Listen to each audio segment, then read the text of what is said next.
Come on, sir. We're busy. Hey, huh? Okay, well, give me a number 6 with an iced tea. Here's your customer number. Thank you. Jenny, Wait. you're moving like pond water over there. Come My on. number is 666. Yeah, that's it.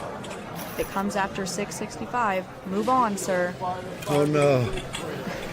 No, not 666 again. What the hell is going on?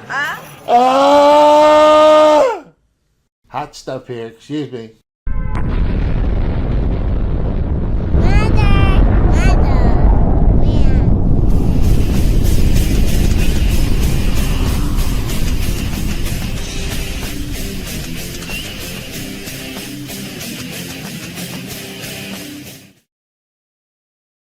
Hey, what's going on, everybody? It's Murder Metal Mayhem here on a Sunday, throwing down a live for you there. And I got the best intros in the business, and some of you guys come here just to hear the silly intros. They are a lot of fun, but I'm glad that you guys are here. Looks like we got some of the usual suspects here in the chat. Got Voice of Astrology, Donna Lembo, one of our mods. And let's see, Eleanor, and then Just a Girl is in here. So very cool. I'm sure we'll have more. And there's my mom, Adele. Everybody, that you guys all know each other. I don't have to introduce each other to you. But good to see you all here doing this as I get steps closer to eventually getting myself back out into the studio. One of the things that I did this week was met with a friend of mine who's going to try to get someone over here to pour a ramp for me to get into the garage where the studio is, because I can do it with my scooter, but it's a little hairy. So we're going to try and make it safer. I don't need to be busting my butt out there. So I'm going to be doing that here soon. And I was dumb when I had the VA here, putting all the ramps in at the house, in and out of the house. They had to put a pretty long one out here where I live to get me to the door I needed to get to. And I wasn't coming out in the studio at the time, so I wasn't thinking about it. And I didn't say, oh, I need one right over there, because I've got to step up and then another step up into the garage. So that's the problem. That's the only holdup, really. I mean, the studio doesn't need much. I mean, we're going to clean it up a little bit. It's pretty dusty and nasty in there. So we're going to get it cleaned up. There's some legitimate cobwebs in there that look so cool. They look like they're like theatrical, but they're real. So we got to do some cleaning up. And probably take the studio lights out. I'll have to see. I love the way I had it set up right before I got sick. And with the studio lights in there, it's a little more clumsy, and it would be harder for me to get through with a scooter, especially if I was alone. I'd have to move stuff out of the way and everything. So anyway, those are things I'm working on. But right now, this is working, but I'd much prefer to be in the studio. Not only that, it sounds better. I'm using better microphones in there. This is just a quick USB mic and go. But I'm sure most of you don't care. But I notice it when it's different. And I heard one of my older episodes of the 666 seconds the other day. And I was like, wow, that sounds a lot better with that microphone in the studio than it is in this USB mic in the house. But like I said, it gets us by. Now, this is a live that we're doing just about the Long Island serial killer, as you guys know. And just want to make it clear. I know that we get a lot of people on this channel that are really into the Idaho 4. And as I've said several times now, still going to do Idaho 4. We're just not doing all Idaho 4. So I know many of you have been like, thank you for doing something different. Like I'm getting really burnt out on Idaho 4. So we're still going to talk about it. There's still plenty to talk about. But it's also time to move on. And I've been trying to move on, but the problem is you just get the views are so skewed, it's not even funny. I mean, I'll give you one example. I mean, I had a video week and a half ago, the one I did on Jack Showalter. I had 22,000 views on it. And I did another one about the Flora 4, and it didn't even get 1,000. So any case I've done other than Idaho 4 has not done very well. I even have an interview with Catherine Ramsland on my channel that I'm shocked hasn't gotten more views than, hey, there he is, the devil's advocate himself, Lee. What's up, Lee? Good to see you here, my friend. So, just really, really interesting. So, we'll see how this one goes. Looking forward to doing this. And I'm also going to be doing a brand new show, as some of you may know. I'm going to be doing it on Tuesdays at 7 p.m. Central, and it's called Serial Killer Story Hour. And it's going to be about a different serial killer each week. And I had put up some options on the channel to see like which ones you guys were interested in. And I tried a little experiment, and I put all the big names down. We had Gacy, Dahmer, and Bundy. And then the last one was Joel Rifkin. And he got the overwhelming majority, and all the comments were like, I don't know who he is. I'd love to hear more about him. I already know about Gacy and all that. I'm like, yeah, exactly. That's what I was hoping I was going to see, because I didn't want to just talk about the ones that everybody's heard of before. So that's going to be fun and interesting. I've been doing that on the podcast for 7 years. So I've got 286 episodes to go through and pick out some good ones. So we're going to do Rifkin this week, and then I think next week we may do Harvey Glattman, the Glamour Girl Slayer. That's a good one. Very influential on some big names in true crime.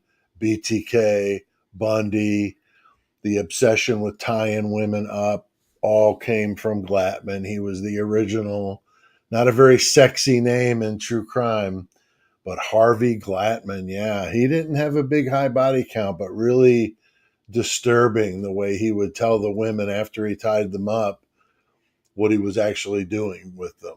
He would lead them on and say, this is for the shoot, because a lot of the true crime magazines had women tied up on the train tracks and all that. And Glattman would tell them all that and get them all relaxed with them. And then once he had them tied up, he would tell them. And then he would take pictures of them scared and crying and begging and stuff. Yeah, it was awful. So yeah, we're going to do that one the week after. So we'll do some good ones. I got some really interesting overseas, Australia, UK, everywhere. We've done Germany, done some really horrible individuals. I'm going to keep the really nasty stuff off. So I'm not doing any child related ones. I'm not doing any like over the top gore for the sake of gore. I'm not doing that.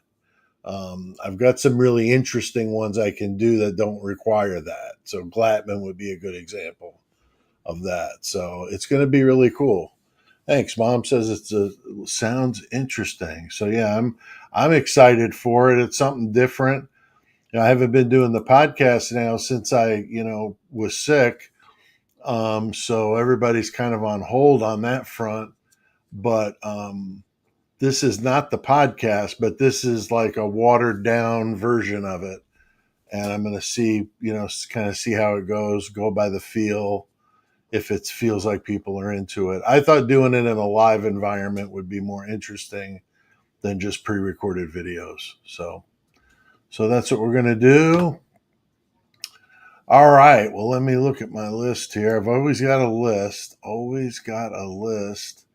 Um, yeah, Rifkin, though, I'm going back to the serial killer story hour. I forgot to mention Rifkin, New York serial killer, 17 women in 1989 to 93.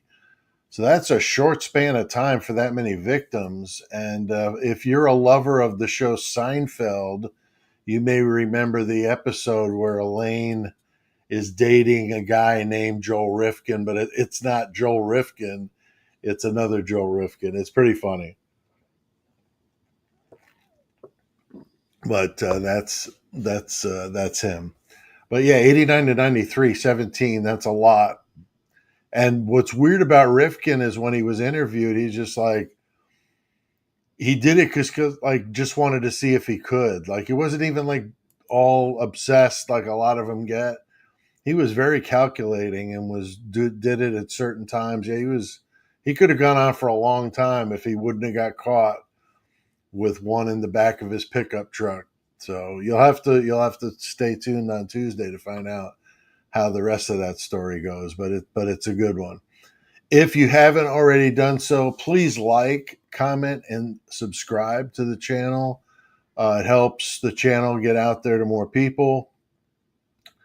I want to thank my mods in advance. Catherine S. I'm not sure if she's here yet, but if she's not, she'll be here, I'm sure. And Donna Lembo, of course. And we might have some others out there lurking about, so we'll make sure we get them, give them some love as well. But, we just don't want any silliness here. Don't want to deal with any dumb, people getting stupid because that just ruins the experience for everybody else. And I'd much prefer that to be eradicated from the channel if it comes up. So that's what we'll do. Drinking some coffee today. Drinking my Tim Hortons. I know this came up last week, I believe. I had one of you guys sent me a PayPal for a case of the K-Cups, the Tim Horton K-Cups, which was a huge thank you because I already ordered it. And so we got the another person contacted me about Pete's Coffee, which I've heard of it because I think that's a West Coast thing, but we don't have those where I live. So she said, if you don't have any of that, then we'll have to get you some Pete's Coffee, which, of course that would make sense with me in the name and all, but it's PEET, but it still sounds cool. That's why I always say I don't have anything more than a high school diploma, but I have a Pete HD, not a PhD, a Pete HD. All right. And I'm thinking about doing certificates, like if you go through a year of the serial killer story hour, you get like a certificate that you pat, like you reached a certain level of serial killer knowledge, and it just keep going, like like a ongoing thing. That might be kind of fun. So we'll see. Ms. Tree's in here. Creepy guy talk tonight for sure. This dude is certainly very creepy. My mom thinks she's seen Pete's Coffee. I think I've seen it like at Walmart or places like that, but there's no store, like a store out here that I'm aware of. Very cool. It's funny. I was talking to a Canadian friend of mine from Manitoba. I've mentioned him before, Shane, and he says he's been drinking American coffee. So it's funny. I'm drinking Canadian coffee. He's drinking American. But where I was going with that is that Shane would come on the podcast when we do Canadian serial killers. So we're going to do a few Canadians, and Shane will come on with me and do those together. So that'll be fun.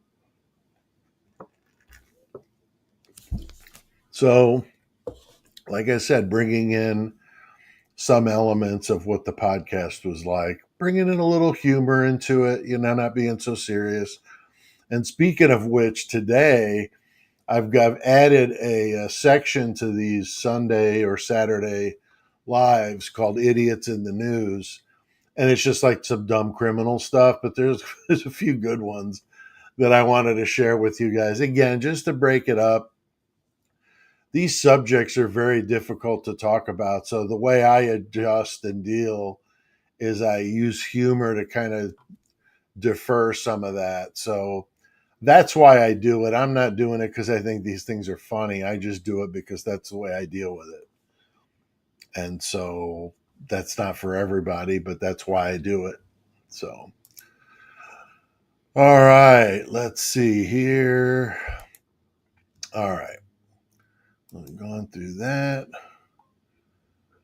And also wanted to say thank you to the Horns High Club.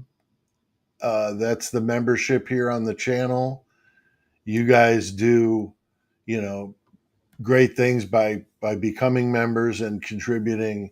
It helps me do more and be more available to you. And so just started doing some cool behind the scenes pictures where I just go through my phone and just pick some cool random pictures and share them with the members. So like the one I did last night had a picture of me and my sister from yesterday when she came to visit. And then a picture from the studio from last year, a couple pictures of the studio from last year that were there. And then one of me at an author's, like a book signing at a horror convention. So that's the kind of stuff we try to do, give you a little bit extra, a little bit, stuff that no one else can see. And then trying to do more and more members only content. It's just tough trying to work it all in, but I will do better there with you there. So, but thank you. It's $1.99 to join the Horns High Club. That's a month. And then it's $1.99 to join the Mayhem Squad. So tried to keep the prices as low as possible. I'm going to see if I can gift out some of those. Let me look. There's a way I can do it. I just have to pull up. Okay, okay, got that. Let me see here. See if I can do it.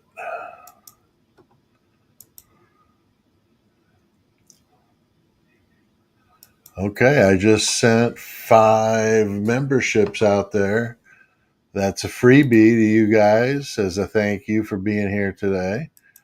So 5 of you that are not members, if you've got that membership, and I don't know how that works because I don't have anything like that set on my personal one. I don't believe, but in your settings, there's something about receiving gifts or something of that sort. And I'm not sure if the default is to not receive them or to receive them. So if you're not sure what the heck I'm talking about, you may realize you're a member of the channel, and that's just because Murder Metal Mayhem gifted out some 5 of them. So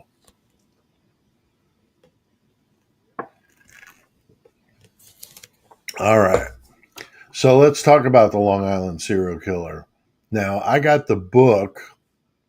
I know Lee from the Devil's Advocates was talking about this with me, with you, here on my channel about doing, these the Long Island serial killer case, and he's going to be doing stuff on his channel. I'll be doing stuff on mine. We'll occasionally get together, and he and I have done some work on this already. And so what I'm doing here on this channel is kind of things are kind of filtering through. We're still a ways away from any kind of trial or anything like that on Heuermann. I mean, they're still tying bodies to him. So, that's going to be a thing, for a while if they keep finding more and more. So this could drag out for a bit. But one of the things, that we, talked about was to, just address things as they come up. And, whichever one of us, breaks things first, we're kind of working hand in hand. Just like I like to work with A.R. Hayes of A Convict's Thoughts and Lucky from Unfiltered Lucky. We've done the same thing on Idaho 4. I'm sure we'll be doing stuff on other cases. So we all like to work together. Not all of the creators do, I should say. Not everybody gets along with everybody, and that's okay. But we just don't tolerate any of the BS. So we do prefer to keep our group close and tight. But Lee and I have been doing some work together, and it's really worked out well. So I really like his channel quite a bit. So all right, well, let's talk about Rex Heuermann. Let's see here. So where did we leave off? I know last week we talked about some of the sordid tales of old Captain Jimmy Burke. What a train wreck of a human being. I mean, that guy is just ridiculous. With all the stuff he was doing. I mean, I'm sure you guys that were, with me last week on this remember. I mean, it was just the worst of the worst. I mean, seeing this guy, you know, with SA on other members of the police force. I think, and a suspect, if I'm not mistaken, or I might be thinking of the Pullman police. They're no better. But anyway, the guy winds up getting in trouble, and then I don't even know how you would manage to do this, but like 7 years later becomes the chief of the department after doing that. Which I can't believe he even kept a job, let alone became the chief. So it's just ridiculous. So that's how that this whole thing started with him. And I mean, his attitude was so bad when it came to these women. I mean, he was just like, they just don't mean anything. They're worthless. Because they were prostitutes. And I don't know. I mean, I know that the correct term nowadays is sex worker, but to me, that just sounds ridiculous. So I'm just not going to say it. I'm saying it's prostitute. That's what that is. But that aside, that does not mean that they're anything worth, not pursuing who did this to them. That's awful. That's awful. So it needs to be sought out and corrected. And this is, just a glaring example of it with this case. The whole department just had this bad attitude. So you've got these cases coming up with these missing women, and they're not doing anything about it. I mean, it went on for years. I mean, this is not just a, one off. This is year after year. These guys were doing this kind of thing. And I'm seeing more of it too. I see Donna's comment here. So many help, Donna Lembo. How many? It's Sunday. So many high profile cases seem to uncover police corruption. You're right. I mean, I just was listening to one with my wife yesterday, if I wasn't mistaken. And it was like this really crazy true crime type situation. And then it also involved something with the police. And I'm just like, what is going on? I mean, Delphi, Idaho 4, those are the two like worst I've ever seen. And it just seems like they're not learning. They're not learning from their mistakes here, the police. I mean, I get it. Nobody's perfect. I'm not anti-law enforcement. I've said that dozens of times. I'm not. Like I said, my dad was in that line of work. I've got friends as corrections officers. I've got friends that are police officers. I'm not hating on anybody that does that job. That job is a job of people that certainly are a cut above because they're willing to put up with a lot of nonsense for not as that great a pay.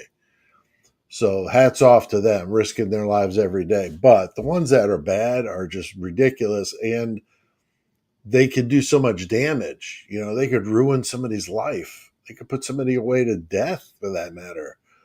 So it's just to me, it's terrible to see it. So Don is correct in pointing that out. And then Owl on the Prowl says a lot of prostitutes would rather be called prostitutes. Yeah, I agree. Sometimes the correct word is worse than the word itself. You know what I mean? I'm trying to think of one that was really funny. that, you know, I don't know how Wheezy's comment. That's fine. I just trying to figure out how it got up on the screen. Okay. These comments over here in StreamYard are real sensitive. And when you click on them, if you're not sure, you'll wind up making a mistake. But you're correct. Social media is just really blown up, and you got people doing their self sleuthing, like a lot of the true crime fans out there that are, looking up license plates and doing this and digital enhancing of pictures and audio enhancing and so forth. And most of it's, I'm sure, good hearted people. Then there's always those few idiots out there that do it just to be jerks. So they'll put like false stuff in there, and then everybody's talking about that. Just that you're never going to weed all that out. But I agree that that social media is behind a lot of that stuff. Here's where to go. Owl on the Prowl back. I grew up in Boston. I've seen a lot of good cops and really bad. So, and you'll have that in any city, especially a city. I grew up little as in New York and then Connecticut as an older kid. And so, we've all seen that kind of stuff, I think, in our lives. But yeah, it's interesting. Okay, let's see here. How do I hide that one?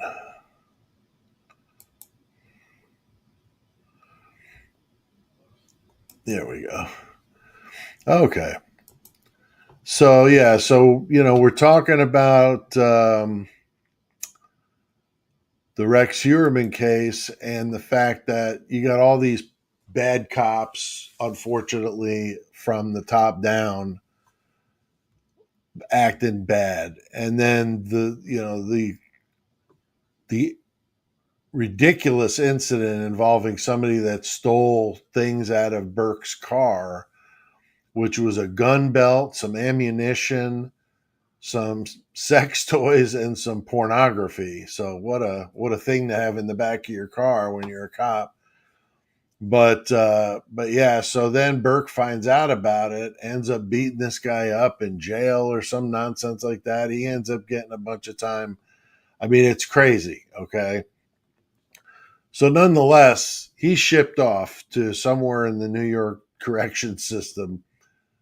And when he comes back, he gets into a situation. He gets picked up on a sting they're doing for prostitution, and he gets caught with a male prostitute that he positioned or offered to do some services for him. And the man, was a cop, and boom. So they nailed him for that. So this guy just can't stop, acting like that. So I'm not sure what his deal is, but he needs to go somewhere else. Apparently, they're pretty tired of him over there because he made them look horrible, absolutely horrible. So, and this is going back to 2010. So I just kind of wanted to set the table because today we're going to go further into this story, into how they eventually caught Rex and what was going on there. And I've got the book Gone Girls, that's about the Gilgo 4, and then at the end of the book they add I believe they add a section on some additional bodies that have turned up. So the original 4 are now 11, and Heuermann is charged in like 10 of them. So he's up against it for sure. So, and I'm seeing here, that, Sean Marie points out, Delphi, the Richard Allen case, that's a great example of bad activities from police officers in that one, for sure. Let's see.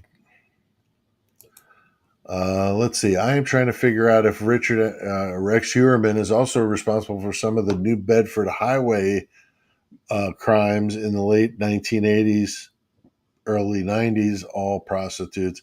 I'm not familiar with those, so I'm not sure. I moved to the Midwest uh, in 90 or 89, 90.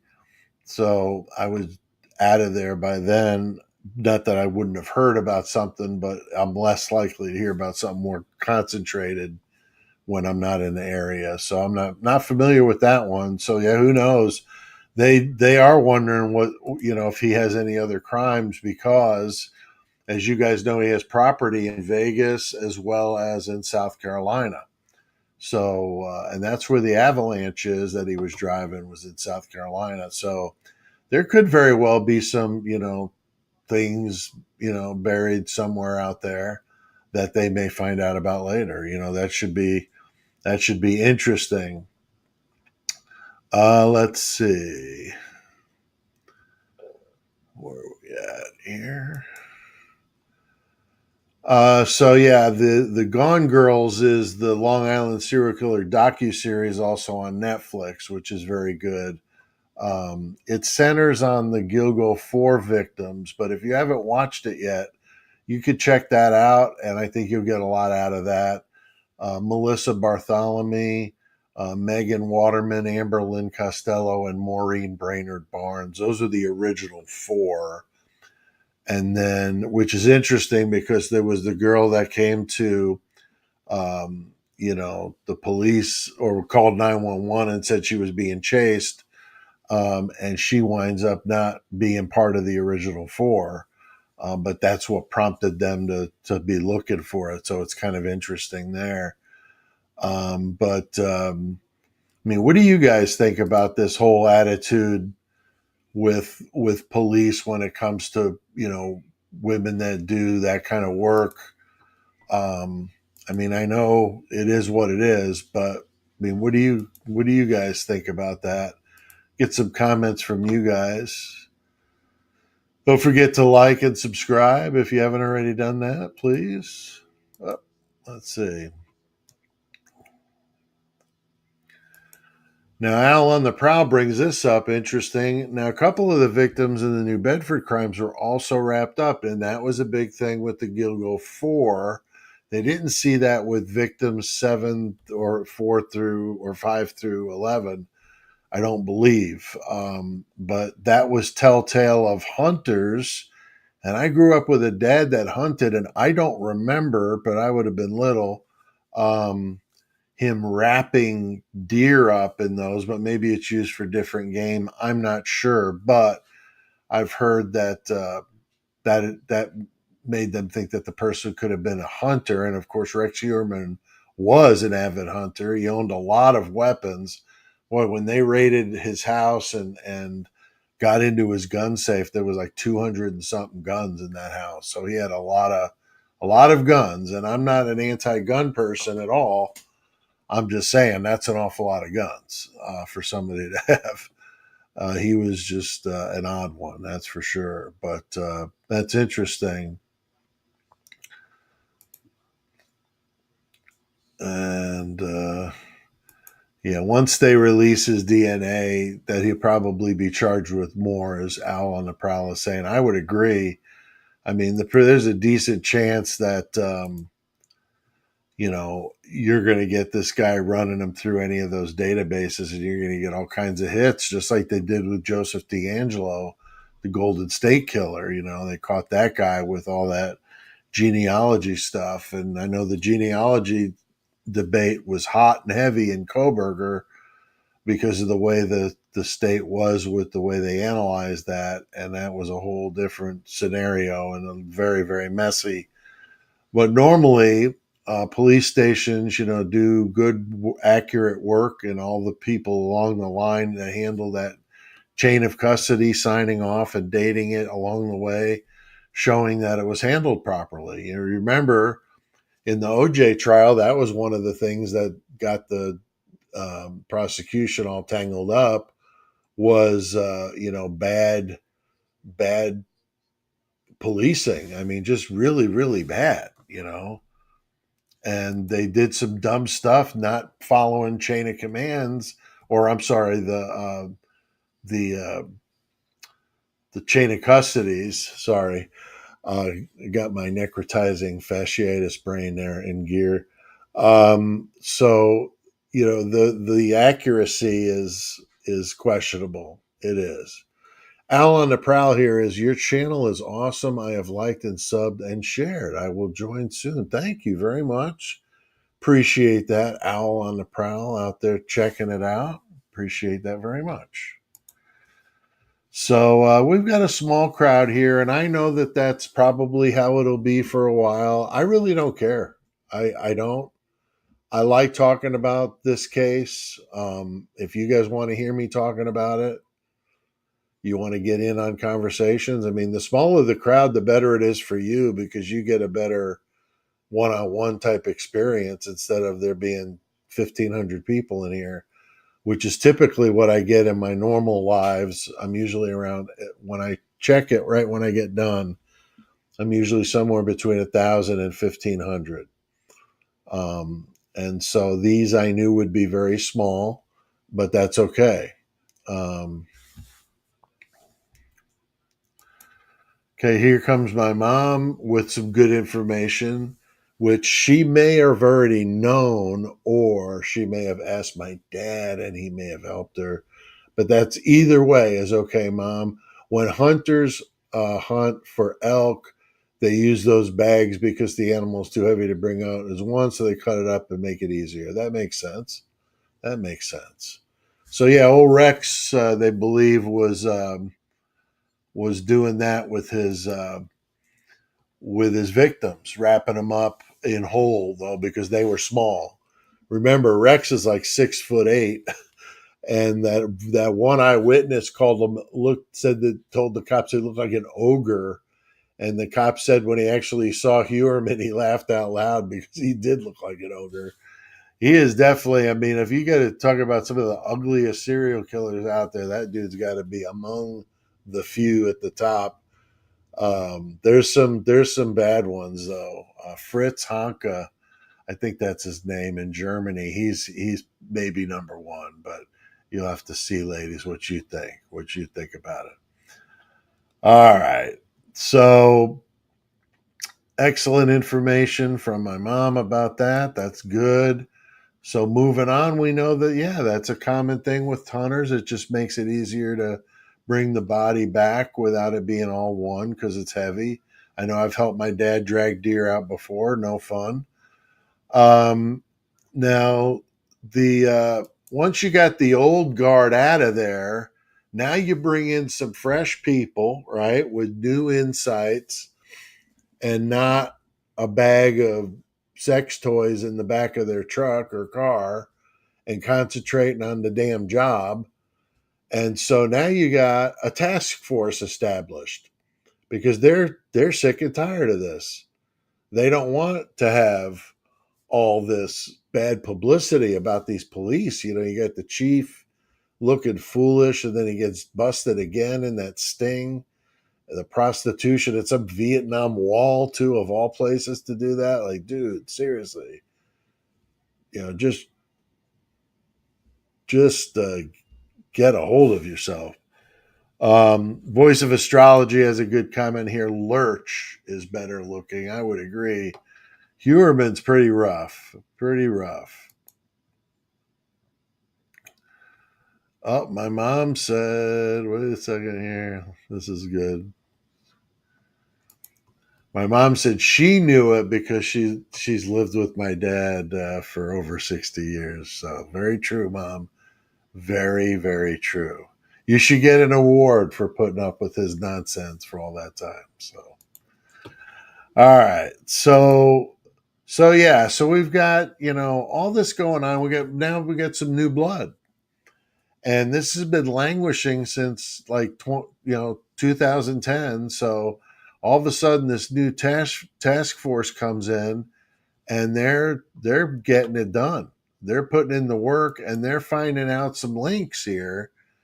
And that's how they end up, catching this guy. And one of their first witnesses, he was a roommate of one of the Gilgo Four. I can't recall which, but he said he was home the night when Rex came over to pick her up, and he was creeping him out. That's where the ogre thing came from.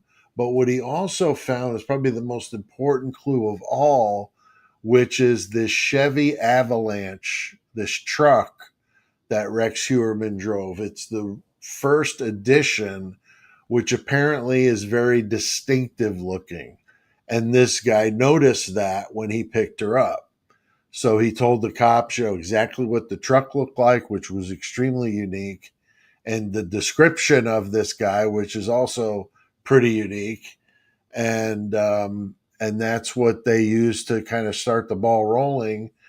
And what they found was they started investigating Heuermann, and he was adding minutes to these burner phones, and he had all these different burner phones. He thought he was being slick, and he ended up showing the cops that there was all this phone activity on these burner phones in Massapequa, which is where he lived in Long Island, and then in New York City, where his architectural office was.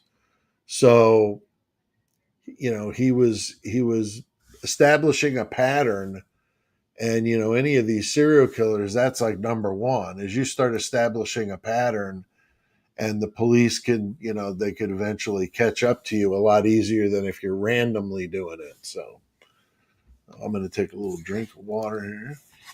Oh, here's a little trivia. I might do a trivia question later for a free Murder Metal Mayhem sticker and one of my books. How's that sound? And I've got some, apparently another YouTuber is also really into this Walmart water here, but this specific flavor is his favorite, and that would be Lucky from Unfiltered Lucky, like cherry limeade water. So if you ever go to an appearance or something where Lucky is, get him some of that. He'll be your buddy. But no, you might want to remember that for later. Cherry limeade. Lucky. Okay.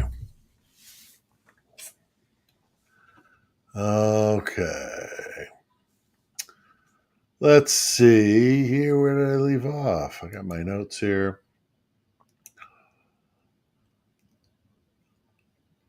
So what they're figuring is that he lives in Long Island and he's commuting, back and forth to New York City, which would be very common for anybody that's living there in Long Island. Most of those people probably work in the city. And so they start searching the vehicle records for Massapequa to see if anybody there has a Chevy Avalanche. And sure enough, they find him very easily. Like I said, it's very distinctive. And even they show with Google Earth, when you Google Earth their address, I don't know about now, but when they did it, when they caught him, the Chevy Avalanche was parked out in front of the house on Google Earth. So they knew it was him. So they had so much crap in that house. You've seen the pictures. It's like a hoarder house. I know the cops tore it up pretty good, but I think that house was pretty hammered before the cops got there, to be completely honest with you. But they find him very easily. So, all those years that went on with those cops, Burke and the rest of his cronies there did such a terrible, disservice to the people in their town by blowing off these crimes. Got Monkey Lady 86 asking, does it leave an aftertaste? I don't think so. I mean, I'm not partial. Like, I love these waters, especially in the summer. But I like all the flavors. I mean, really, my wife just grabs a bunch of them for me, and we keep them in the fridge. But they're all zeros. I mean, there's nothing in it. But they don't taste bad. So, but no, I don't think it's got a, to me at least, it doesn't have an aftertaste. Okay. Now, Just a Girl brings up a really good point. How can you find all the evidence in a hoarder house? That's a damn good point.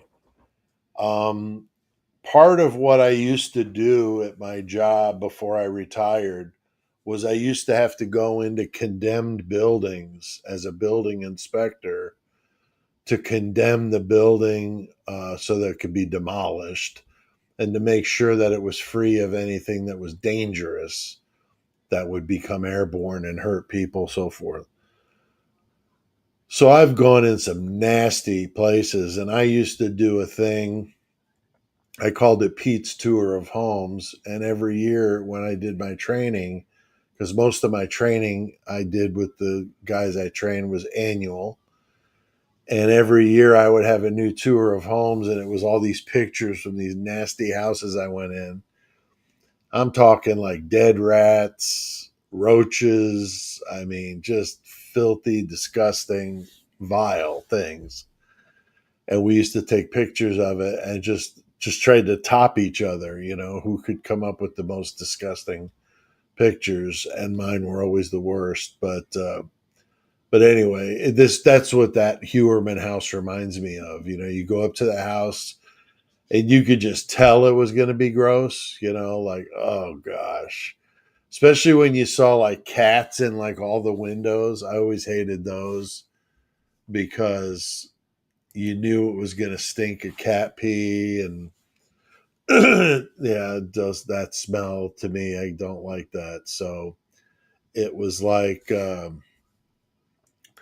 yeah, they kind of felt like haunted houses because they were so creepy. The first thing we used to go in though and do is open up a lot of the windows are boarded up, so we would rip those down, or at least the curtains down, so we had some sunlight coming in so you could see, because there were in spots there were holes in the floors, so you had to be really careful you didn't fall through the floor. Very dangerous. I don't know how I did it for so long and didn't get hurt. And this was in a really bad crime-ridden area of a city, from in the area I live in, so it was really bad. You had a lot of drug dealers using these houses for stash houses and stuff like that, so it was very, very dangerous. And yeah, I'm lucky I managed to get out of there without getting hurt, but a few bumps and bruises. But we'd seen it all. I mean, I'd seen somebody that did like Jeffrey Dahmer style stuff to animals. And I know a lot of people here like animals, so I'll spare you that. But it was unbelievably bad to see it. And the guy that I was with was a trainee, so he was like completely like freaked out by the whole event. But yeah, I've been in those kind of houses. I couldn't imagine trying to find evidence in there. I mean, geez, I don't know how you could say you went through everything. You know what I mean? Probably a lot of stuff gets just thrown away because you can't make heads or tails out of it. There was the other one. We did a podcast on this guy, The List. I think they called him the List Killer, but he made a list. His house was like a hoarder house, but next to where he sat, he had a list of like women's names and towns and stuff, and they wound up catching him based on this list he left, where all these women that were missing were now attributed to him as victims. And he had a whole room, like a huge room of nothing but mannequins in there. It was so creepy. But yeah, I can't remember it was an Italian name, because I always hate when the Italian names come up because I don't like thinking of Italians doing things like that. But yeah, it was awful. It was awful. But Al on the Prowl says Heuermann's got a good lawyer. Well, hopefully he does, for his sake. I mean, I want to see the guy get a fair trial. I mean, that's the thing. Um, the type of work he was doing. I mean, he's got to have a really good attorney with the business that he had, I would assume. But it's hard to say. I mean, sometimes people keep up a front. You don't know. I mean, we don't know what was going on behind the scenes, obviously, with this guy. who the hell would have thought he was doing what he was doing, you know? So it's pretty nuts when you think about it. All right, so they got him on these burner phones. They find his house, and so they're starting to narrow their focus, and they're starting to see where these burner phones now are aligning with other missing victims. So now we're starting to see a pattern, starting to be able to pair up and figure out what he was doing. And then hairs on the victims. We've heard about that before with a DNA match to Rex himself, his wife, and his daughter Victoria, or their daughter Victoria. So pretty messed up. Now we got Rex, his wife, and Victoria, all DNA attached to these victims with hairs. And, you know, he was using, they say, duct tape from home and transferring that DNA to the victims in these cases. So pretty interesting and amazing, the parallels to the Idaho 4 when it comes to transfer evidence. You know, great example of it, you know. So, you know, why weren't Rex's wife and his daughter immediately arrested like he was, since their DNA was found there too?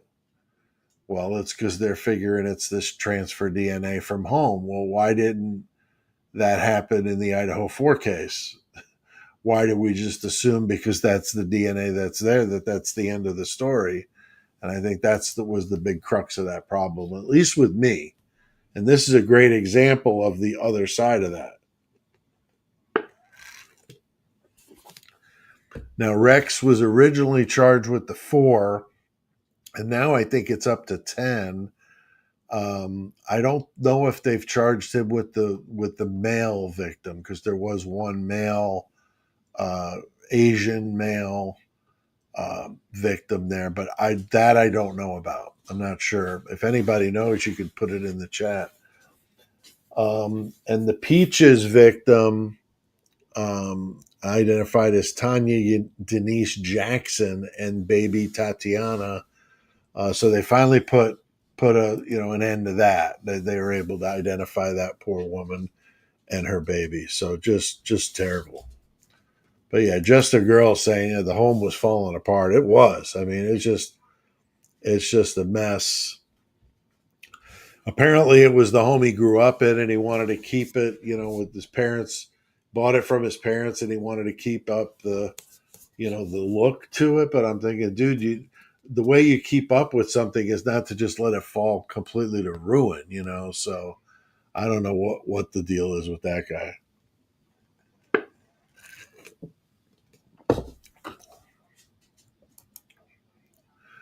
So Al on the Prowse thinking it's 7. I've seen 7. I've seen them all over the place. That's why it's so tough with social media, because sometimes people get things wrong.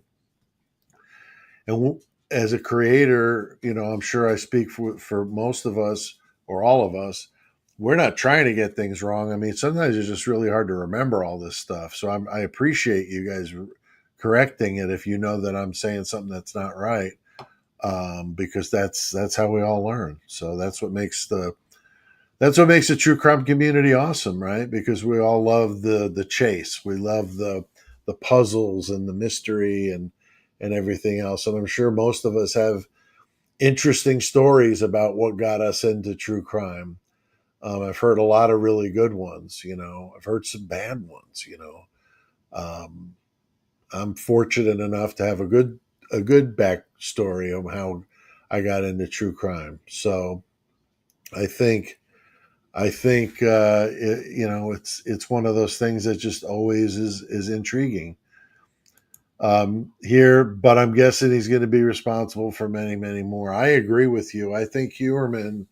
I mean, these guys just don't turn this off, and they don't just turn it on. Well, I guess they would have to eventually with the first victim, but you're Just a Girl's confirming it's 7 victims right now. So thank you, Just a Girl. So you've got a guy like this that's been around. He's my age, so he's in his late 50s. And so there's a lot of time there that he would have probably been active. I mean, most of these guys, like late teens, are starting to act out like this. I mean, most of these serial killers, when they do these, they look at all the information and try to come up with a profile. Most of them are 20s and 30s. That's what they think. And I think you see that with a lot of them in their late teens. They may do something kind of on the small scale, could try to test the waters to see if they can do it. And then if they're successful, then they just keep doing it and they can't stop. And they don't stop until they're caught. Some are able to kind of shut it off and go back and forth. I know when I've interviewed Catherine Ramsland, Dr. Catherine Ramsland, she said that, the BTK referred to it as cubing, where he was able to put himself in a cube, and whatever side was facing the person that he was talking to was that part of his life that he would act like. So, for example, if he was in his serial killer cube, he would be choking him out. If he would be in his Boy Scout leader cube, he'd be trying to help them find the directions to get them on their way. So he acted differently depending on which face he was showing at the time. Pretty fascinating. And she talked about that quite a bit. So,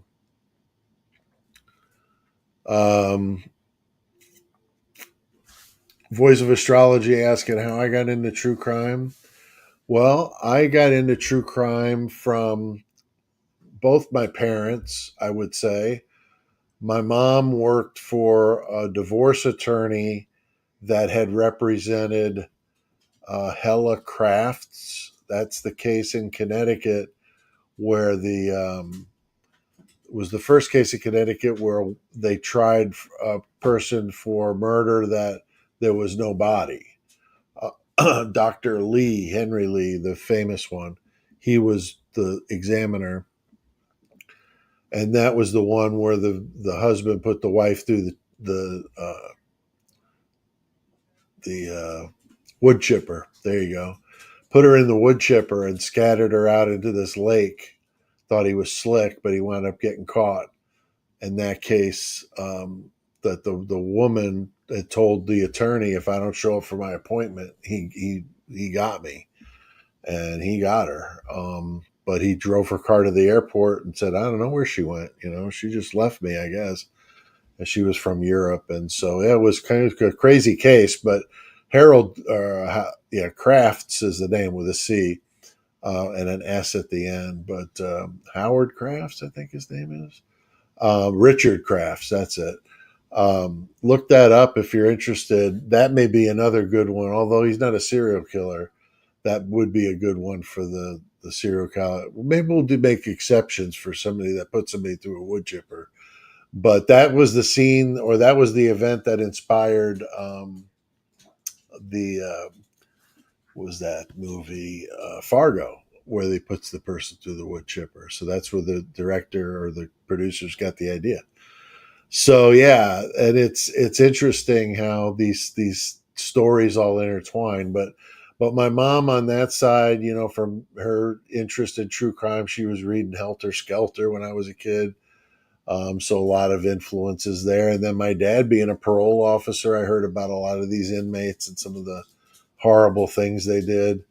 And then as I got older and could handle more, I heard more. But yeah, from both my parents, both had an interest in it. And living near New York City, it was definitely a place where you're going to hear a lot about crime, unfortunately, especially when I was there. It would have been in the 70s when it was really bad.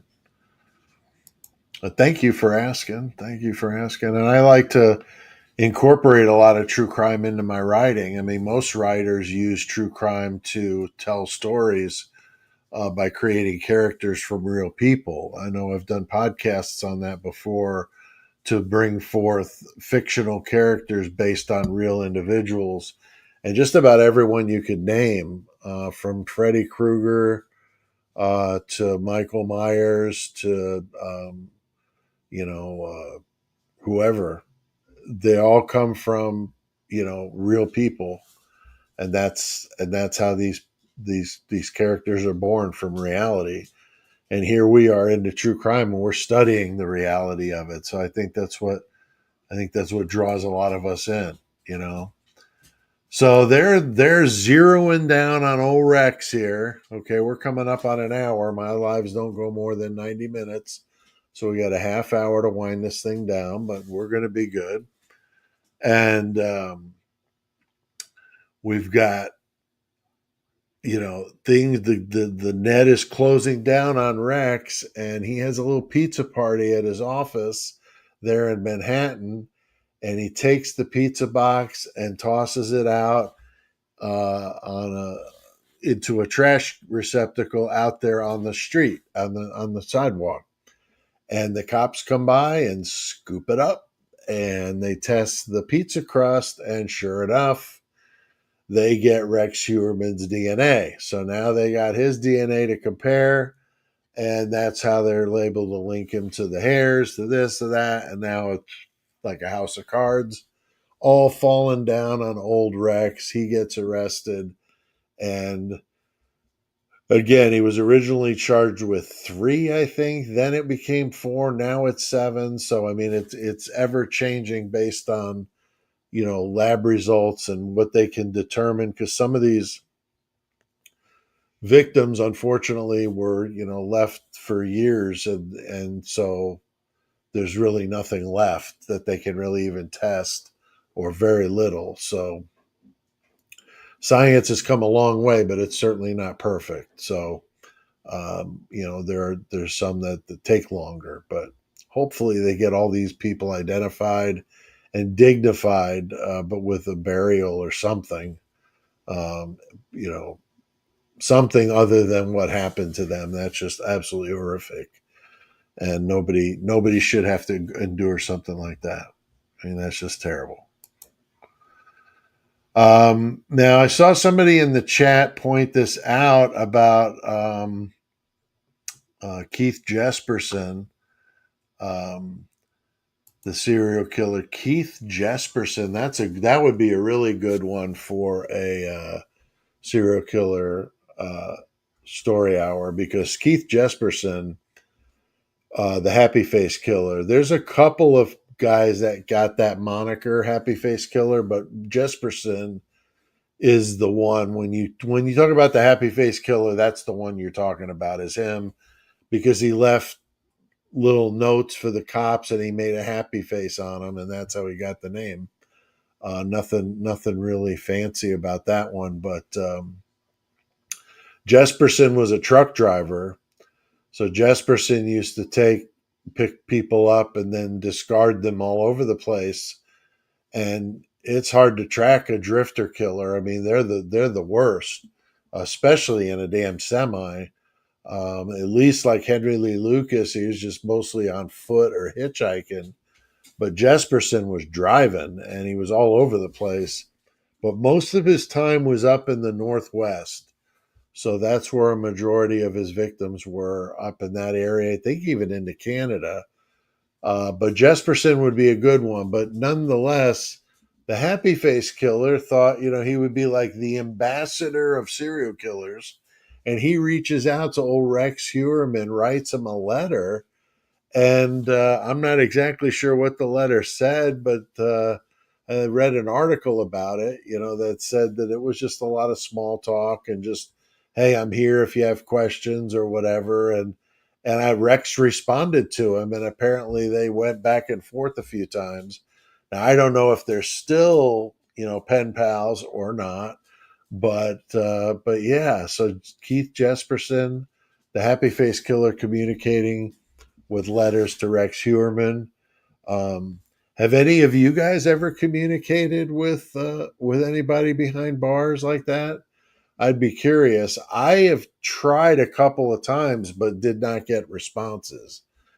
And so, it's an interesting, do you want to do it? And it's like, well, I don't want them to know where I live. Well, unfortunately, in today's world, they could pretty much find that out wherever. But yeah, Teresa Morris says, "Oh, a wood chipper, huh? I've always liked the idea of a wood chipper myself, but I haven't heard anybody actually doing that before." Well, what he did, Teresa, I mean, I'm not telling you how to do it because God, don't do this, okay? But if a person was to do it, how Crafts did it was pretty smart. He did the deed, then he froze the body for like a week in a deep freeze, and then he chopped up the pieces frozen, so there was virtually no blood, and then froze them again. And then when he had the availability to go do it, he put the pieces through the wood chipper. Now, where he screwed up was when he brought the wood chipper back, it was spotless. And the guy was like, that's weird because normally when people rent a wood chipper, it comes back with wood in it, right? So he should have run some wood through it at the end after he cleaned it. Run some wood through it. He probably wouldn't have got the guy batting an eye, but he was dumb and he put it in his own name and brought it back spotless. But of course, once they tore it apart, they found flesh inside that thing, and they found some of her fingernails at the shore.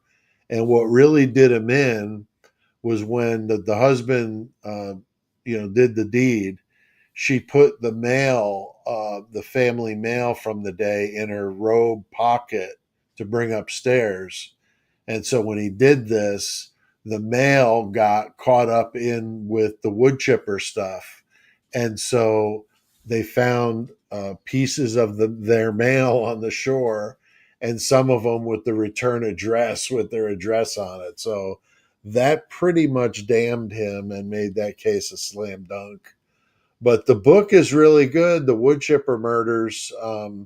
You could still find it. I've got a copy myself. Should have my mom sign it while she was here, but no, it's an interesting case. It really is. All right. Well, there'd be blood, Mom, but not like a bloodbath like it would be if it was a warm body. That's for sure. Okay, what else we got? I got my mom heckling me here. Okay, so Rex, right into the Happy Face Killer. Happy Face Killer just recently started writing to somebody else. Does anybody know who the Happy Face Killer was writing to? Just recently, a recent person that just got convicted, and he's somebody that most of us have heard so much about. We wish we had never heard it at all. But Brian Koberger, okay, Koberger. Apparently, Jesperson now has reached out to Koberger. Now, whether Koberger will answer, I don't know. I don't know. I wrote to Koberger early in the case when he was in Latah County, and I just said, "Hey, I run his channel on YouTube, so I'm not trying to hide anything. But if you're interested in somebody writing a book about you at some point, get a hold of me. I'm an author." And that's pretty much it. But I didn't think I'd hear from him, and no, I haven't heard from him. But yeah, I've known people that have. One of the guys that hosts the Murder Metal Mayhem podcast with me uh, is written to Richard Ramirez. He did get responses back. We actually have one of Richard Ramirez's letters hanging up in the studio. We drew a picture and everything on it, so it's pretty cool. But I've never had such luck. But one thing I wanted to ask you guys is to see, what do you think about the possibility that Heuermann's wife or daughter were involved in this stuff? Do you think let's start with the wife. I mean, do you think that his wife would be doing stuff like that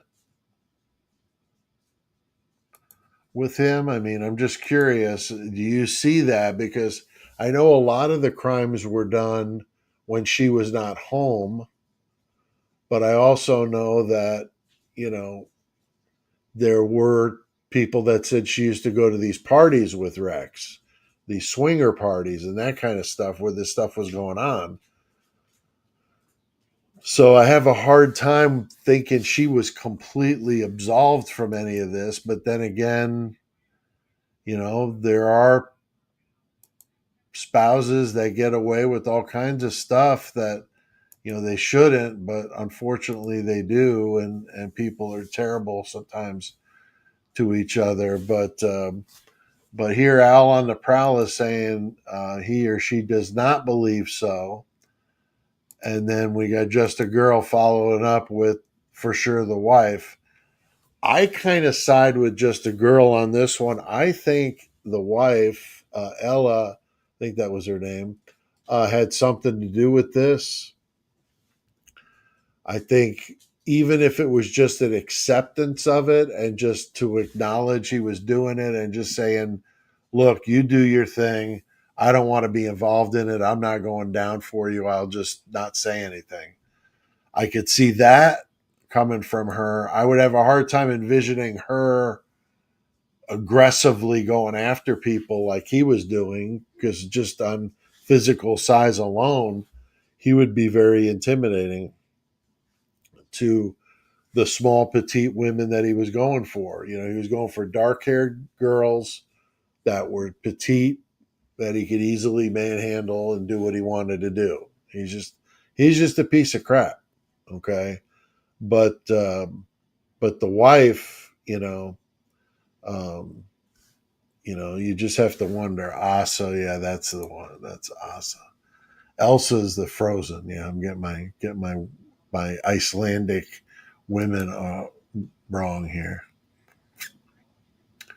All right, so let's see. So Isles of Shoals brings up the daughter's artwork, which I know we've talked about on here before. When I had Lee on, we were showing some of the artwork from Victoria, which was certainly very disturbing stuff. Looked like a bunch of Slayer album covers and death metal album covers to me, which by themselves is nothing wrong with that. I mean, some people like to do macabre artwork, whatever. There's nothing wrong with it. There's nothing illegal about doing it. I say go for it if that's what you want to do. Just like writing. I mean, I could write, stories about kids playing, you know, volleyball out in front of the school, or I could write, murder mysteries or horror. That's up to me. I don't see why that would matter, but a lot of people do get all hung up on that. That whole satanic panic thing. To some people, they still hang on to it. It's just like why I get people that weird out about the 666 thing, and I'm just like, it's a joke. I'm not being serious about it. I'm not a devil worshiper, trust me. And people still just trip out on it. And I don't know what to tell them. I get it. I get it. Or in their case, I don't get it, but I get that we don't get it, I guess is what I'm trying to say. Just a girl saying probably the daughter did see some things. You'd almost have to think so, especially based on some of that artwork she was doing. Man, that was some pretty gruesome stuff. So honestly, you have to wonder what was going on in that house for her to see that kind of thing. I mean, my kids grew up in a house where we watched all kinds of movies. We watched some scary movies, and we certainly didn't expose them to it before they were old enough to deal with it. And listened, of course, I listen to all heavy metal. Their mom listened to other stuff, but I listen to metal, and my kids are fine. Like I just don't get it. I don't understand why people get so hung up on that. But she definitely could have seen some things. How good was he at keeping that from them? I don't know. I don't know. Oh, wow. The mail in the pocket, Teresa says. Yeah, the mail in the pocket. Busted them out. Had their name right there on the shores of Candlewood Lake, I think is where he did that. And it's messed up. It's messed up. And the town that happened in, here's another crazy one for you, Teresa. The town that happened in with the wood chipper guy, that one was what was I going to say about it? The case that, well, obviously it shocked the world because it was so over the top. But what other event happened in that town? This is a small town. Uh, is the school shooting there in Newtown, Connecticut? That's the same to Newtown as the town where the wood chipper was. And so when that happened in Newtown at Sandy Hook, I was surprised that the crafts didn't come up. Not that it has anything to do with this, but just another gruesome thing that happened in that same area, 30 years before. But I just was surprised it didn't come up. But that's same town. So Al on the Prowl, I grew up heavy, Sabbath and Priest. Oh yeah, definitely love that stuff still.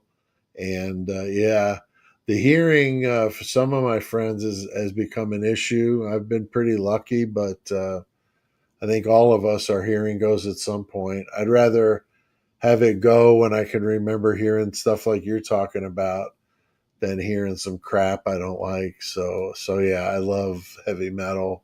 I always will.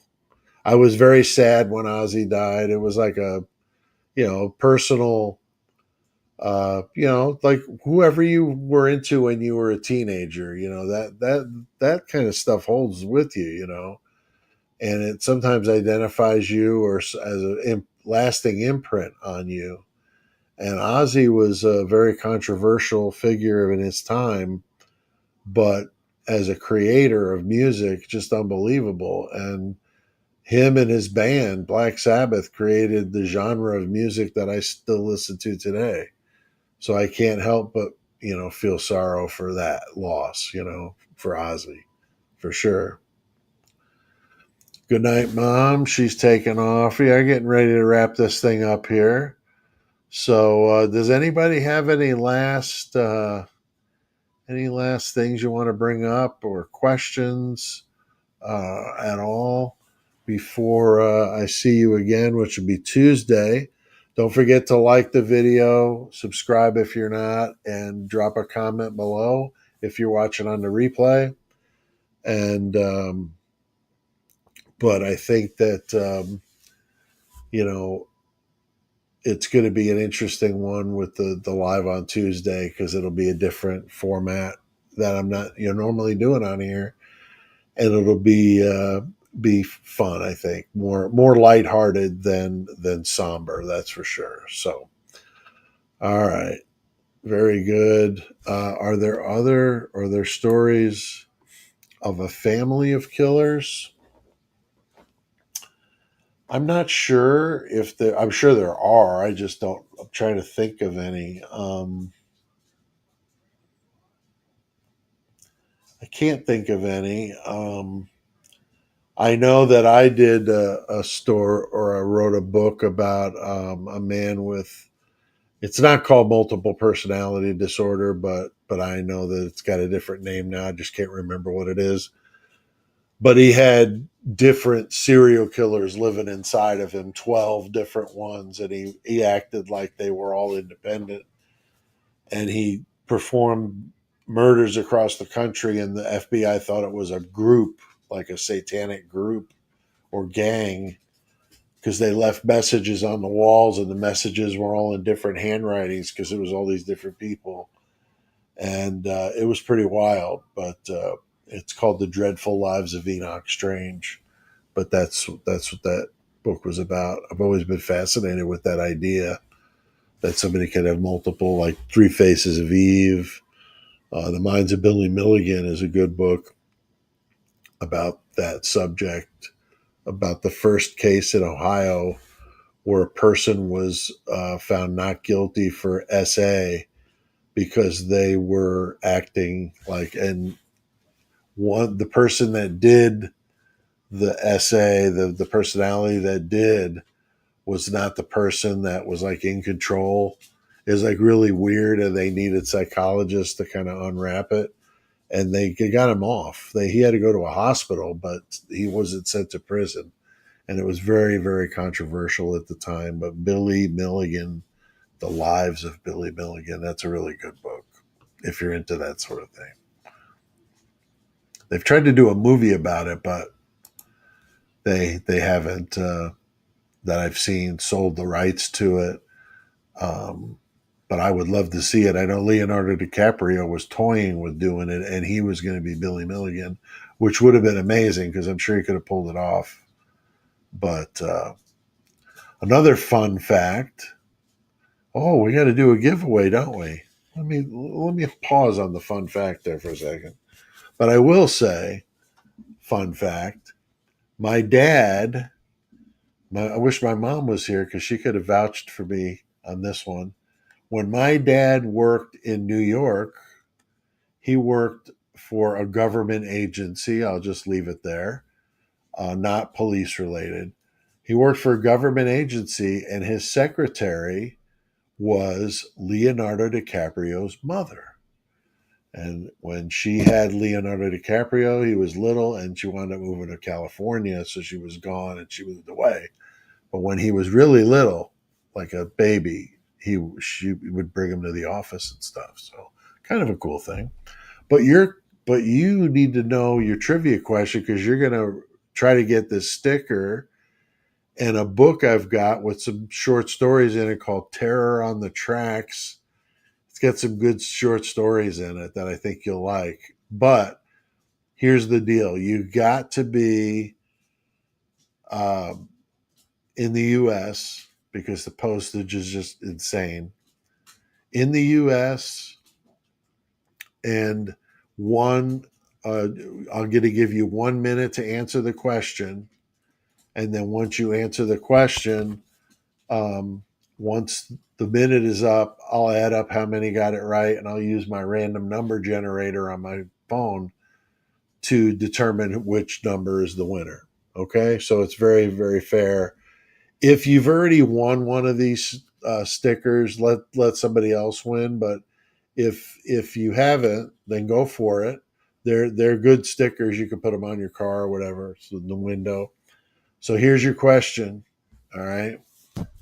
What YouTuber did I tell you also drinks cherry limeade water?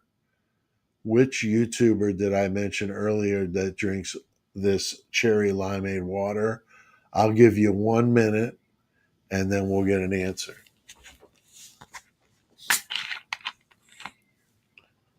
I see Donna about that being cool. I'm guessing about Leonardo DiCaprio.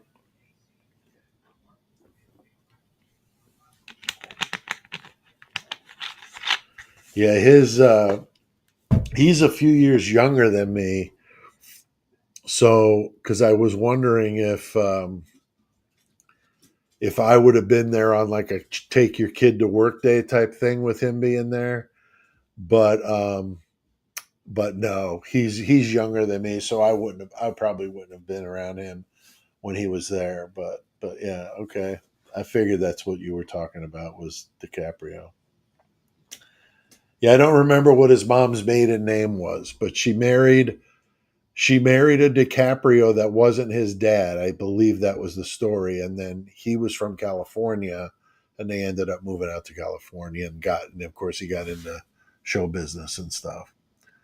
Okay, I'm seeing a few right ones here. So let's see. We still got a little bit of time. Who is this creator that I mentioned at the beginning of the live that likes cherry limeade water? Okay, let's see. Unfortunately, some people weren't here, but that's okay. Can't win every time. Can't win every time. Okay, we're about there. Trying to find the first right answer.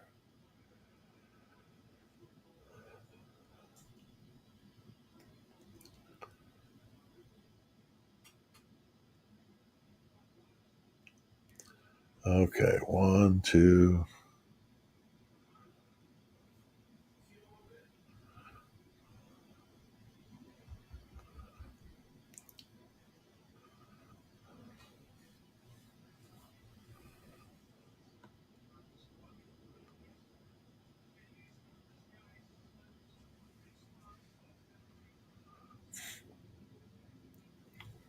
Oh, Teresa's asking about. She's really interested in this wood chipper. She's asking about it.